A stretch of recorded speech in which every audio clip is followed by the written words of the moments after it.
유튜브를 보시고 재미난 의견, 유익한 의견 또는 잘못된 부분을 지적해 주시거나 격려해 주시는 분들에게 또 주소를 남기시면 이 책을 보내드리도록 하겠습니다. 가로 시작되는 고사성어 명언명구 갈로 넘어가도록 하겠습니다. 우리 간까지 했잖아요. 그죠? 갈로 넘어갑니다. 갈로 시작되는 고사성어는 많지는 않습니다만은 여러분들한테 단어 하나로 소개해 드리도록 하겠습니다. 갈석궁이라고 하는 단어가 있어요. 갈석궁. 갈석궁은 우리나라 고대사, 고조선사에 관심이 많은 분들은 갈석이라고 하는 단어는 아주 익숙하실 겁니다. 이 갈석산이라고 하는 산이 있는데 이 산이 고조선의 강력을 땅이 어디까지가 고조선 땅이었냐를 밝혀주는데 굉장히 중요한 지명으로 등장을 하기 때문에 그래서 더 유명해졌는데요. 사실은 이 갈석궁은 사마천 사기에 보면은 맹자 순경열전에 나오는 궁입니다. 진시황이 천하를 순시하고 갈석산에 올라가 가지고 갈석문을 세웠다라고 하는 역사적 사실하고는 별개로 갈석궁은 연나라 소왕이라는 사람이 외국의 인재들, 유명한 인재들을 초빙하기 위해서 만들어 놓은 궁입니다.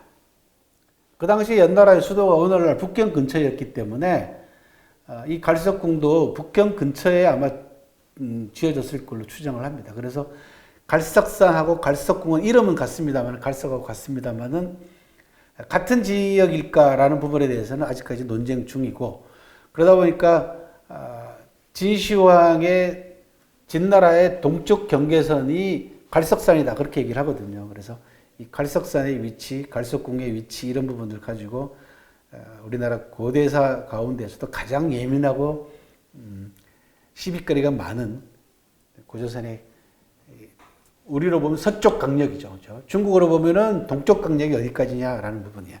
그러다가 최근에 갈석궁 유지가 발견이 됐습니다.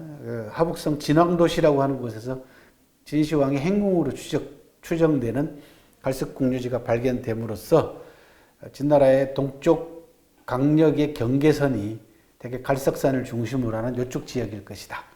그렇다 그러면은 고조선의 강력은 서쪽 강력은 되게 하북성 근처까지 와 있지 않았겠느냐라고 주장하는 게 학계에 이제 논쟁이 붙어 있는 논쟁점인데, 제가 소개해드리는 이 갈석궁이라고 하는 세 글자는 단어는 글자는 같습니다만 그게 아니라 연나라 소왕이라는 사람이 인재들을 초빙하기 위해서, 인재들을 우대하기 위해서 지어놓은 집입니다. 갈석궁이라고 하는 집이고, 연나라 소왕은 인재들을 위해서 갈석궁 말고도 또 뭘 하냐 그러면은 황금대라고 하는 또 집도 짓습니다. 황금대라는 뭐 황금으로 지은 집이긴 합니다만 실제로 황금으로 지은 것이 아니라 그만큼 잘 지어서 인재들을 모셨다. 그래서 인재 우대에 관계되어 있는 단어가 바로 갈석궁이고 황금대다. 그런데 공교롭게도 이 갈석이라는 단어가 우리나라 고조선하고도 연계가 있어서 소개를 해드렸습니다. 한중 역사 분쟁의 핵심적인 지명이 갈석이다. 그리고 갈석궁은 연나라 소왕이 인재들을 모셔놓은 장소가 바로 갈석궁이다. 그런 말씀을 드렸어요. 지도를 제가 가져왔습니다. 보시면은 갈석산하고 진황도시를 제가 표시를 해놨죠. 분홍색으로 표시되어 있는 이 부분이 북경시입니다. 그러니까 다 하북성 지역이죠. 위치는 여러분들이 눈으로 확인해 두시기 바랍니다. 갈석궁에 관한 이야기였습니다. 갈로 시작되는 네 글자 갈의불완이라고 하는 사자성어가 있습니다. 갈의불완은 제대로 된 삼배옷도 얻어입지 못하다라는 뜻입니다. 우리가 갈포라고 하는데 이게 삼배를 얘기를 합니다. 갈의는 그 삼배로 만든 옷인데 그것도 불완, 완전하지 못하다. 그래서 제대로 삼배옷도 제대로 못 얻어 입는다라는 뜻입니다. 출전은 사기 평원군 우경열전에 나오는 평원군과 관계되어 있는 이야기입니다. 이 당시엔 전국시대 말기입니다. 그러다 보니까 서쪽에 있는 강대국인 진나라가 끊임없이 조나라를 공격합니다. 이 평원군은 조나라 사람이거든요. 그래서 조나라가 풍전 등하의 위기에 놓입니다. 그래서 남쪽에 있는 초나라한테 구원병을 요청하러 가야 되는데 이 역할을 누가 담당해야 되냐면 평원군이 담당할 수밖에 없는, 즉 저 나라의 백성들이 모두 평원군만 쳐다보고 있는 겁니다. 왜? 평원군은 유력자거든요. 평원군은 식객삼천이라 그래가지고 자기 집안에 인재들을 3,000명씩이나 거느리고 있는 아주 막강한 인사였습니다. 그러니까 이 역할을 평원군이 해달라는 거죠. 그 평원군이 머뭇거리고 있습니다. 내가 이걸 해야 되나 말아야 되냐, 자기 몸을 사리는 거죠. 그랬더니 이동이라고 하는 젊은 이가 나서가지고 평원군한테 얘기를 합니다.